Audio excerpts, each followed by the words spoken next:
Two, you ready? Yep, rolling. We can start with questions. I don't think we've spoken, maybe we have spoken to you since you got the new deal with the Panthers. Tell me what that was like, getting the call or finding out that you've been extended. Oh, it was great, man. It's something I've been dreaming about and working towards since the day that I actually ever got here. So just seeing it all come together and all the hard work paying off and actually staying home, like where I grew to love and grew to just become a charlatan, whatever you want to say, a Carolinian, But yeah, it was a dream come true, man. And this has always been home to me. Just to know that it's going to continue to be home was just ecstatic. My whole family, everybody's excited, everybody's happy. So AT&T. What was the process like? Did you get a sense that it was going to happen pretty early on, or was it kind of back and forth? I mean, we the Panthers are the only team I was worried about getting anything done with. Like I wasn't really focused on testing the market or anything. I knew what it was going to be. I knew this was home. I knew we both sides agreed. Me and the franchise agreed that it was going to happen, and we knew we just had to work out a few things. But it was always Carolina for me. It wasn't any seeking. I mean, if it would have came to that, it would have came to that. But I just was confident, and I knew my family. We all knew that we was going to get it all worked out here. And shout out to Scott and Coach Rule and those guys, Dan, and for just believing in me, man, and just knowing everything, all the hard work, everything I've been through these past 4 years, just believing in me and just believing in my football and my abilities, and it's just, it's unmatched. What are some of your favorite things about Charlotte, being a Carolinian? The people, just the people, man. I actually talked yesterday, and I was just saying, just like from the moment I got out here, everybody was so warm and welcoming.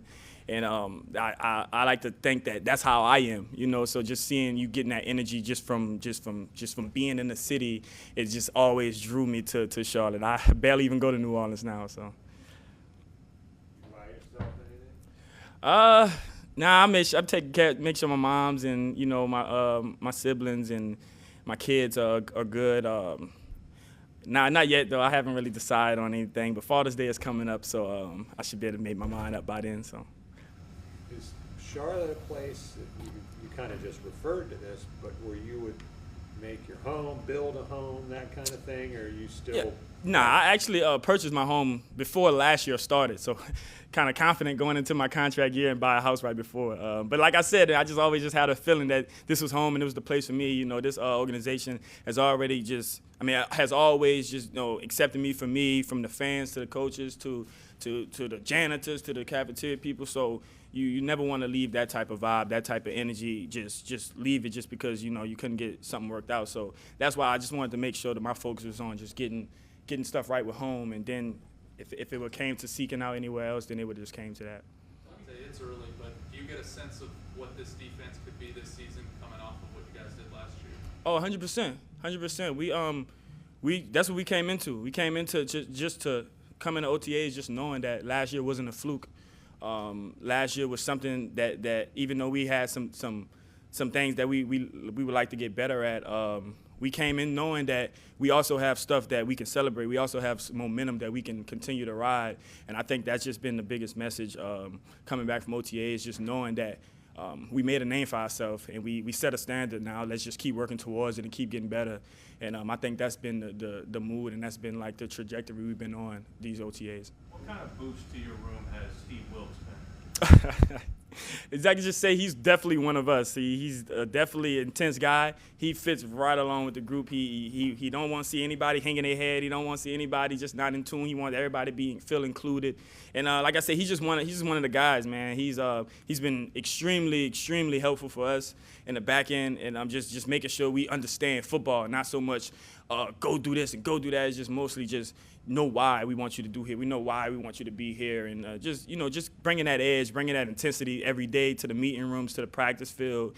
That's just stuff that you pray that you obtain. And when he got the job, he called me and we talked. And he's just a great guy, and he's definitely the motor in that room, so to speak. He kind of hopped over me right quick for a little bit, but training camp I'll be back up. Do you feel that there's maybe a little bit of a sense pressure on the defense because the changes that have taken place on that side and that group haven't been maybe as drastic as what's taken place personnel-wise, coaching-wise, as happened on the offensive side. You still have Phil Snow, the scheme, that sort of thing, and you're just kind of stacking bricks on that as opposed to maybe a rebuild on the offensive side.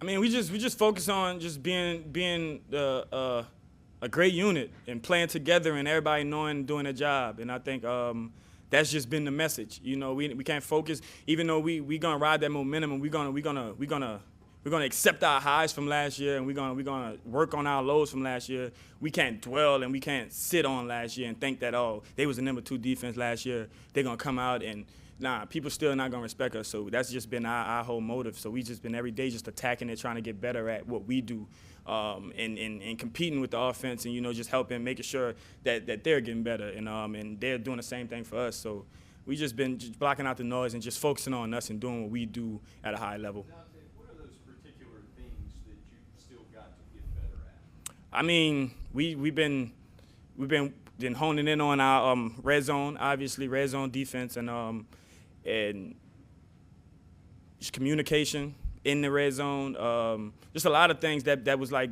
big focal points from the first meeting we got back into OTAs until still, all the way through. Just some things that we want to make sure we really lock in on the red zone, and communication being 2 of the top things on that list. But definitely been working it every day. Definitely been over communicating. Definitely been putting guys in the right position. Coach Snow, he's been being a wizard. He's been for the last 3 years. So we definitely just working, man, every day, just trying to get better and trying to keep this thing going.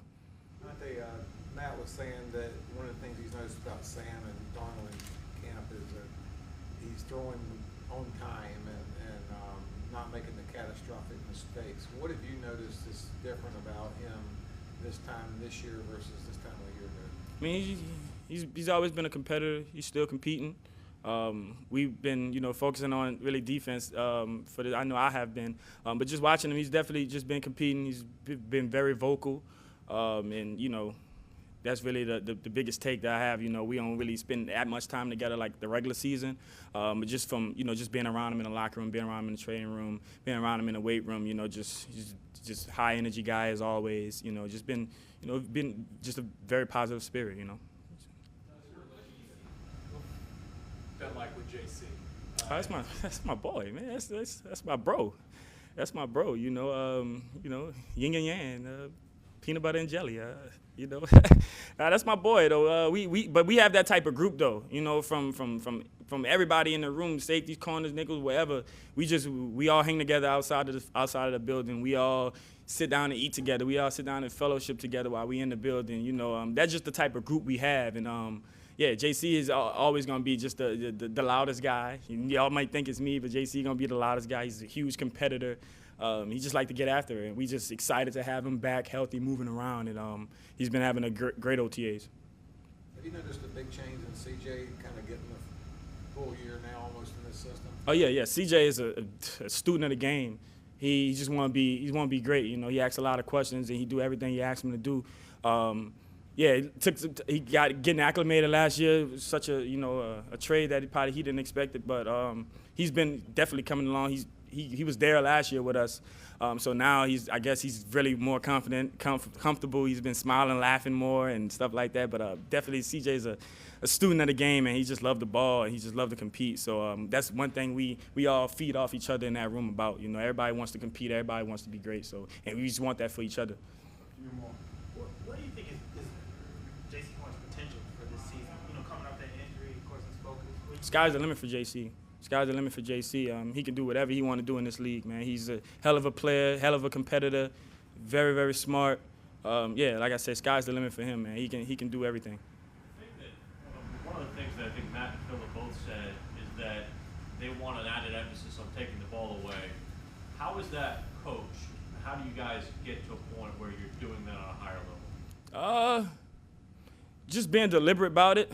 You can't punch at the ball, obviously, in OTAs. You can't rip at the ball, obviously, OTAs. You're not going up and attacking while a receiver is in the air and stuff like that. Stuff you would do with pads and stuff on, but you can still be deliberate about it. So if, say, a guy's running at me, you can still get in a position like you're going to punch it out. Or if you know you could have made that play, you put yourself in position to see it, and you might, pull back. Just being deliberate on, on that, in that aspect. You know what I'm saying? Because you never really realize when you're not doing it, how many opportunities you could have had if you would have just did it. Like at practice, you can't punch out. You just let a guy run by. You don't even get in position to do it. That's a rep that you could lose.